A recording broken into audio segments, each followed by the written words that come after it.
kano okalaba kali Uganda National Musician Federation Sacco members Sacco batekawo 057 kati ate baamala ne bampa app kati ate app ne bangamba account number yange is 67 kati kugambe bintu ne bibutulira nga bitutamye kati kano kakiddala nsaba government t-shirt zino muziraba eno t-shirt bagitune emitwalo eki etano ninga ddala baleeta kintu kya busuubuzi babitunda waliwo adduuka wali kusereni kwalu ku federation bogene ku federation ngogenze kwebuzaako ndi munange government yatuwa sente za bilioni 5 mutubole mu Sacco kiri kitya nga kugamba sente zijja naye twabaleeteddeyo t-shirt zizino t-shirt tugituna emitwalo 5 naye obonobo oyagala okuwola sente oyina ki oyina emmotoka oyina kadi y'emmotoka oyina ekyapa oyina nagamuntu oyina biki ne kati kyetwebuuza government banange mutuyambe Minister of Microfinance IGG kalisoliso wa government Permanent Secretary Minister of Finance by the way ndi mukwandika ebbaluwa era enkyange nagidelivering enkyamani ngenda gidelivering mu offices zino zonna zenjogera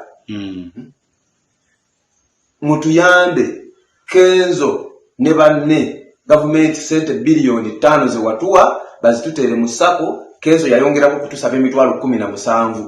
agabo nakola mu UNMF loans department kati fe kye tukola nga bwomanyi banks oba Saccos zina bwe zikola oba okitegeera era okujja okusubscribinga you subscribe nga gwe yagalidde because kino kyabwe yagalire. You understand? Si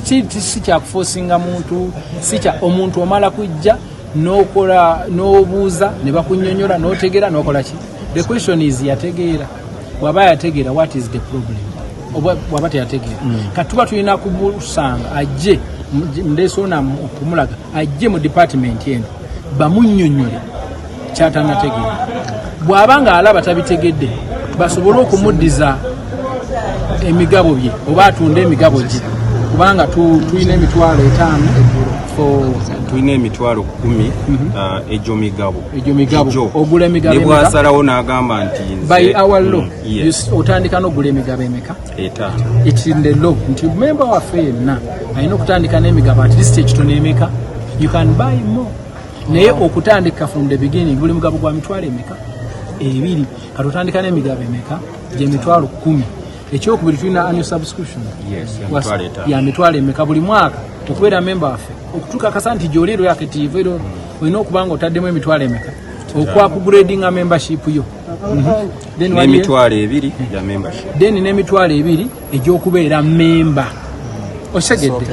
ezisookerwako ez'okubeera member then notandika oseva okusalamu ekirime katonda ndoza Mr. President one thing ensonga eri ku ba members abamu nti tuyina okuyita mu process naye abamu ayagala gye yeewole ateekeyo then yenkyakole ki nga tosoose kumupima ate ebintu bya process so omuntu yenna ali mu kujja nga tayagala ayite mu process nga gweoyagala ekikyo kikolerewo omu akukubira essimu n'agamba sijje foomu yange gisembeze kumpi bwe ngisembeza kumpi ate eyoono ngisembezeewa so it is a question of process to understanding a process tuyige fenna to respecting any process by the way bwoba to respecting the process gwe ng'oyagala bakukoleko mu ngeri gy'ofiiringa nti gy'olina okukolebwako